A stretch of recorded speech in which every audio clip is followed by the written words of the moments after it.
The next one is finally the fluorescence theme comes out. Of course, it starts from the piano. So when piano is doing the I am doing, the viola is doing.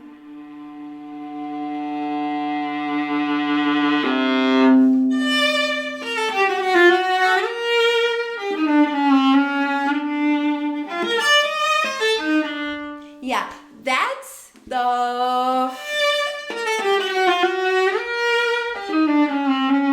That is basically whenever fluorescence time or fluorescence theme comes out, always start with this theme.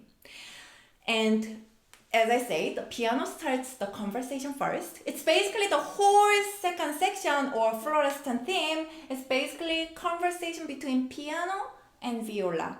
Piano asks something, viola answers something, or piano is like saying, let's do that.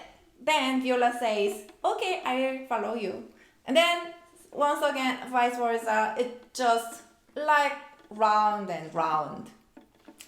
So when piano starts his or her theme, viola starts background sound. So that's why I'm not even vibrate in the beginning. And then I slowly add the vibrato while I'm doing and while I put my bow close to the bridge. Look at it.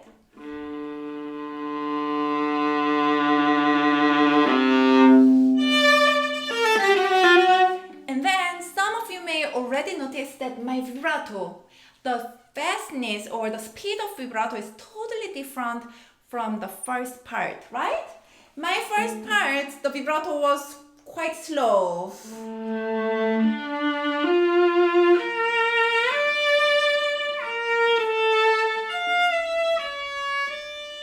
And sometimes I'm not even vibrating.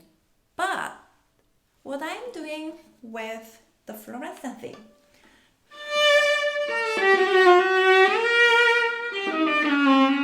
it's like really fast, and sometimes it looks like I am doing bounce off.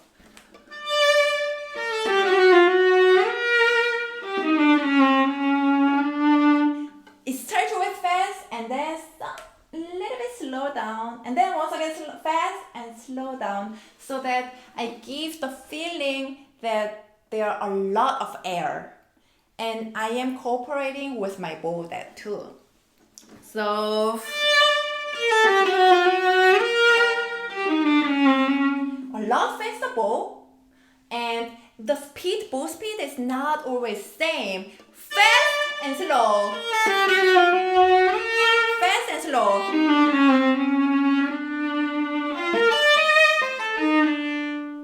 So that I am giving the feeling of lots of air, swing, swarp, whatever you can find it.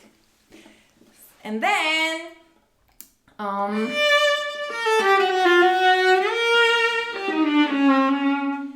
I intentionally give shifting sound here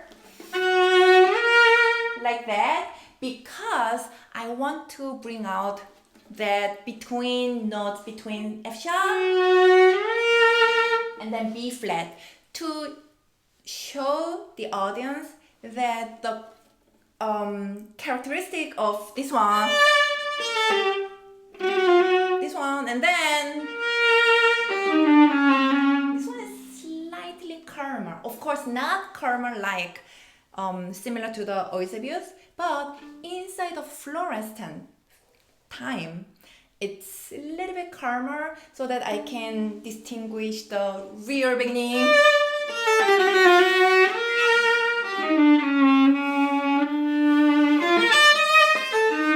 and new start. So remember what I said about the fluorescent? Fluorescence characteristic has quick temper, and I am demonstrating that quick temper as I am doing really very high part and also very with a lot of air swing, and then little bit of downside, this one. So up and down, up, down. So that's what I am demonstrating with that. So that's basically why I am giving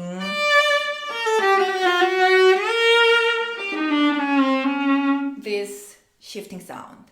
Okay, the next one. I am leaning slightly, and then before and after I am kind of jamming the 16th notes like that to fit with the piano and to fit with the beat, because I am spending a little bit more on E flat to lean it. So I need to come up with things that the real beat, the big beat, should be together with the piano. Then why I am leaning on E flat and later E natural, so that I can show this one, the hairpins. So if I am doing just,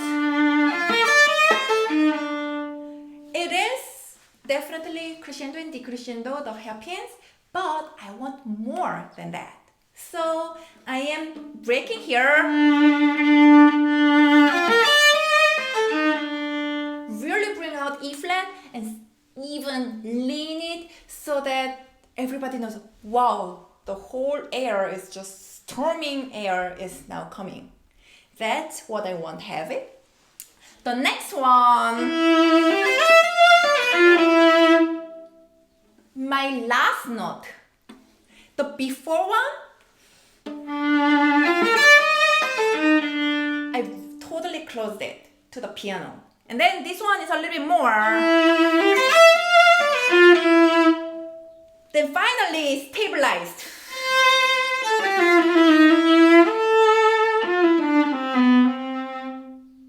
So that I show 1, 2, 3 stepwise motion. The last note of each gesture or each motif. Can you do that? It's really tempting, right? Because we want to show how we are treating our last note, how we are treating well our last note. We want to show it, right? No, you shouldn't do that. If you are keeping that last note really long, then that's the time when you create with piano the dissonant sound. So because of that, really cut off after one. So 1 off, 3, 2, 3. So on 2, definitely the sound from viola shouldn't be any. So without any sound, just shut down, okay? Some of students and even some of great artists, they are doing this part like that.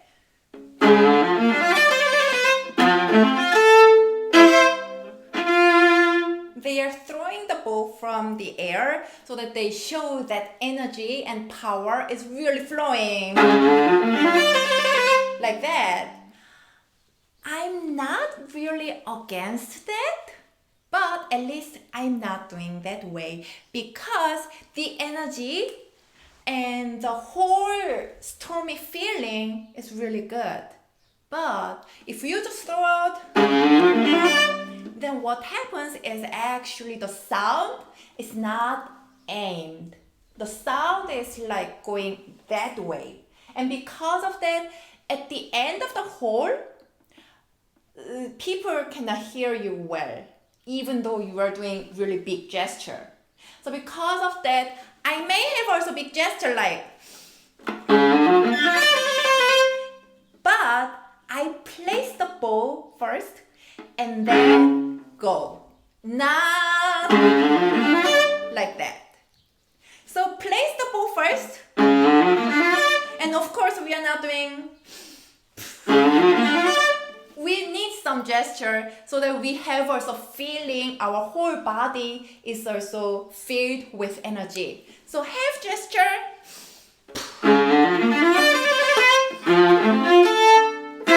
The next one is now the question. Where does the phrase start? Is it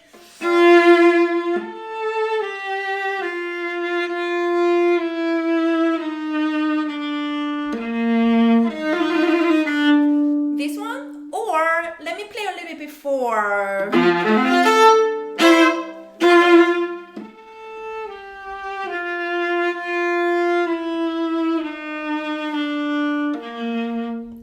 This one. Please look at the piano score.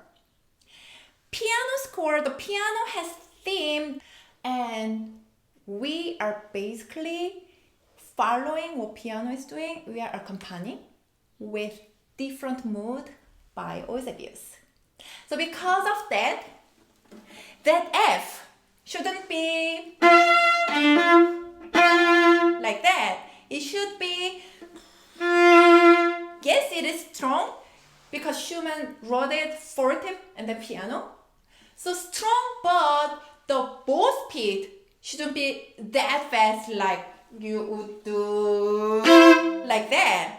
And then slow down. Vibrato, same thing. Slow down your vibrato.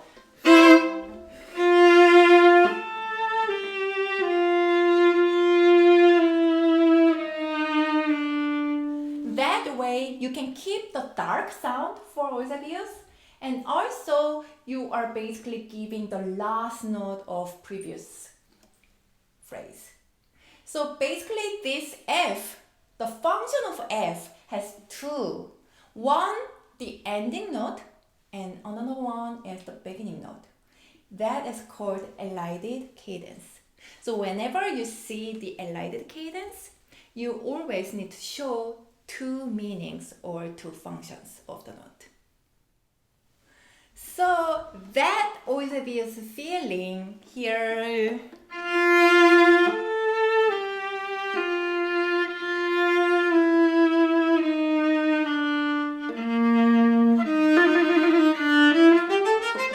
Slowly changes to, prepares to change to the fluorescent theme.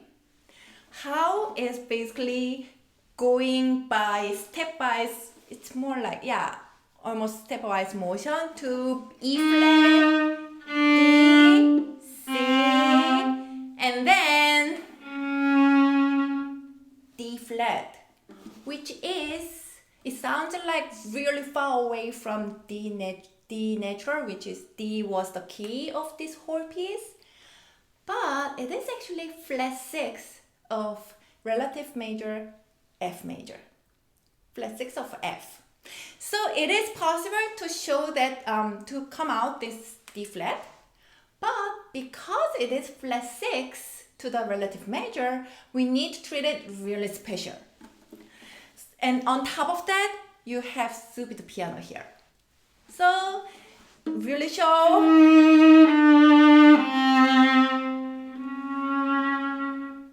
that will be the basic idea of moving harmony. Then how we are doing with all of the notes that's on the piece. So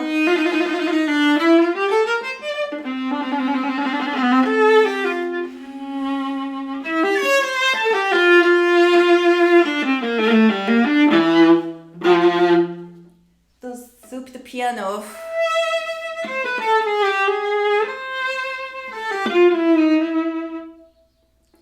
Yes, it is subito piano, so because of that I'm playing super soft, but I am also giving or delivering the idea of fluorescent. That's why my bow speed is a lot faster and my vibrato is also fast.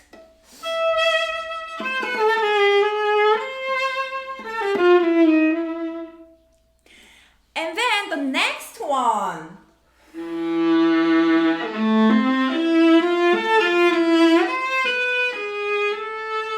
This one, is it by Florestan or Eusebius? It is Eusebius feeling. So it's basically the melody is same as before, Eusebius, the very beginning, with modified some parts. So because of that, definitely I'm gonna have Eusebius feeling a lot calmer.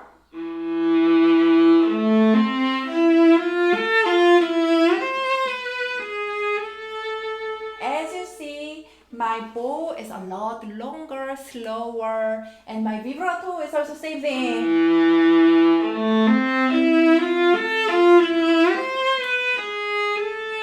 Slower, and the whole bow weight, arm weight, I'm giving a little bit more so that I can demonstrate calmer and also introverted sound. So when I change it from major 30, so fluorescent,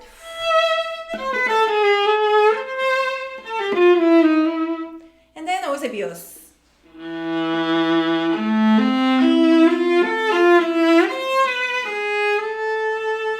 And then fluorescent. Here Eusebius. And then slowly fluorescent.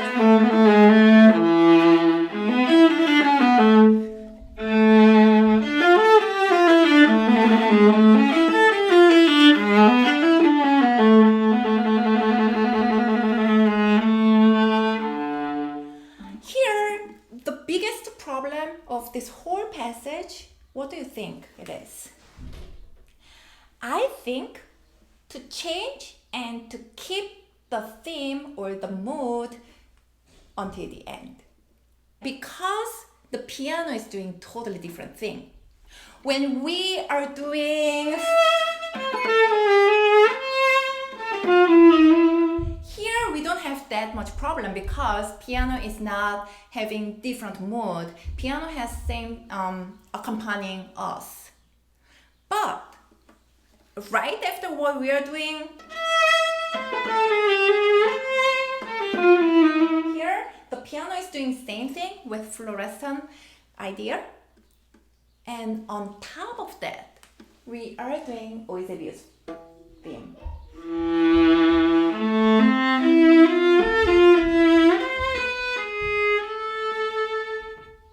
We shouldn't be affected by the piano's fluorescent theme. We should keep the feeling of depressed, feeling of calm, introverted, passive, or feeling of Eusebius. We need to keep it until the fluorescent theme comes.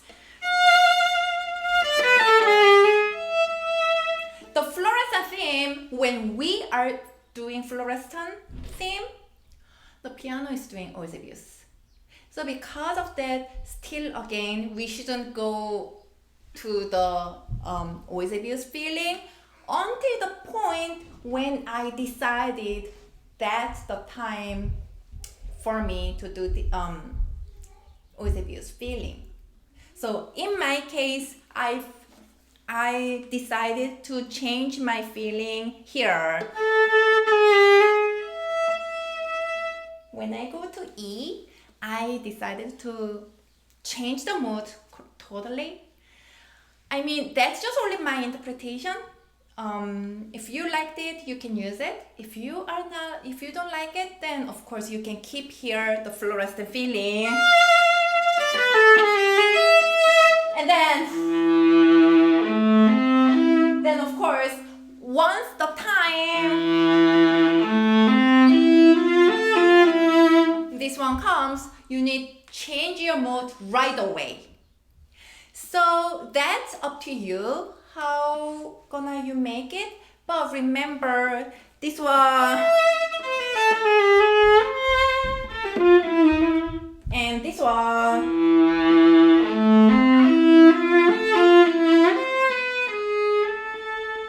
Think this way, these two melodies were written by two people. So for Schumann, two egos actually means two different people. So we need to also think that way. So Schumann was possessed by fluorescent here.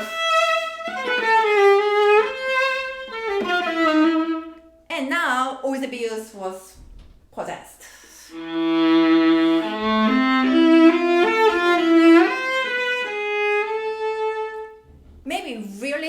same way helps a lot to keep the mood the whole this passage.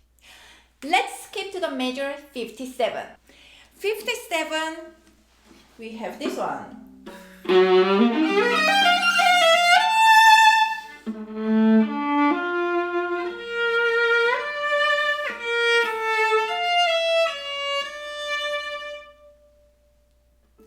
Do you still remember that about that I said I usually don't like harmonics in the piece?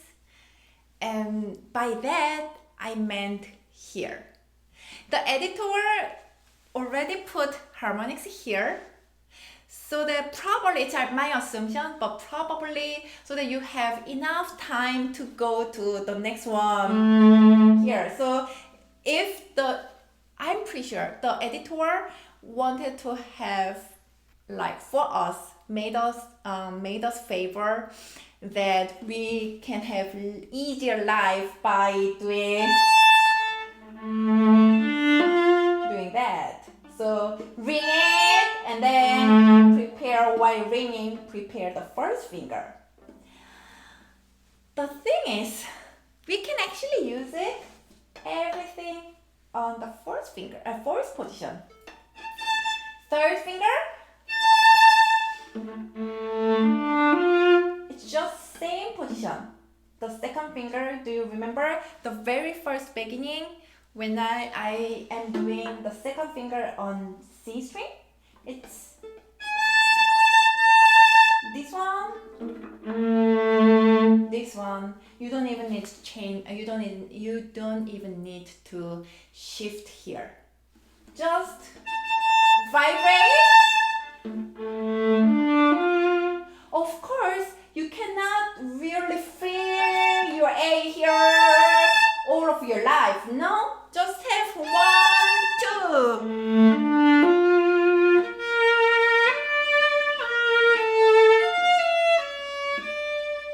You have enough time to go to the C string, so that you can have really the largest, loudest, gorgeous, the most gorgeous, the most humongous, what terms you can use it. It's the biggest moment of this whole piece. I know this whole piece is really short, but still it is the biggest part. It is biggest moment, and we want to enjoy this moment, right? So vibrate a lot with third finger. And then change as quickly as possible to the mood of Eusebius. Okay, now let's talk about the ending.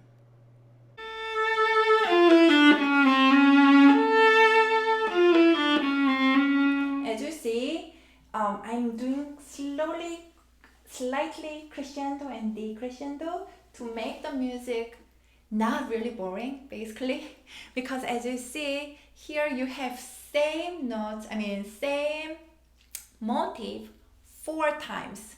Twice really same, and another twice an octave lower. So it can be really boring, and the dynamic is basically from piano to pianissimo. The dynamic range is not that big. On top of that, you cannot even get slower here, because the actual slowing down or ritardando, first of all, there isn't any ritardando written first. And then the piano part is doing written ritardando, notated ritardando by Schumann. When we finish our running,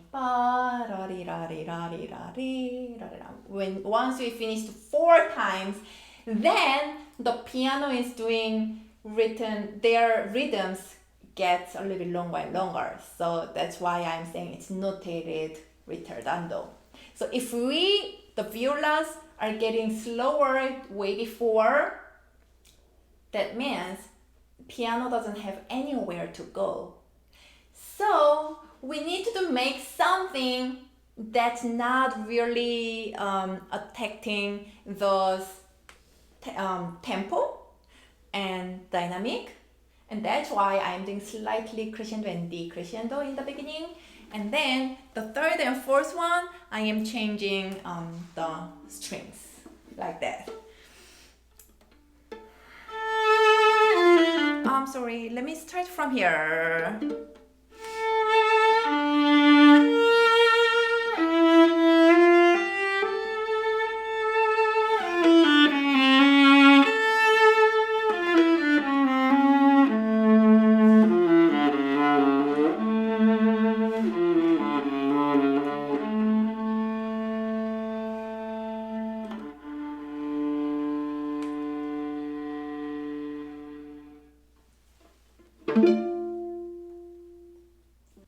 So, how was my interpretation of Märchenbilder first movement?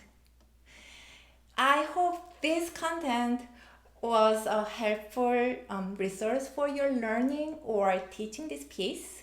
And if you are curious about my next videos, please subscribe my channel Viola Playground. Thank you very much.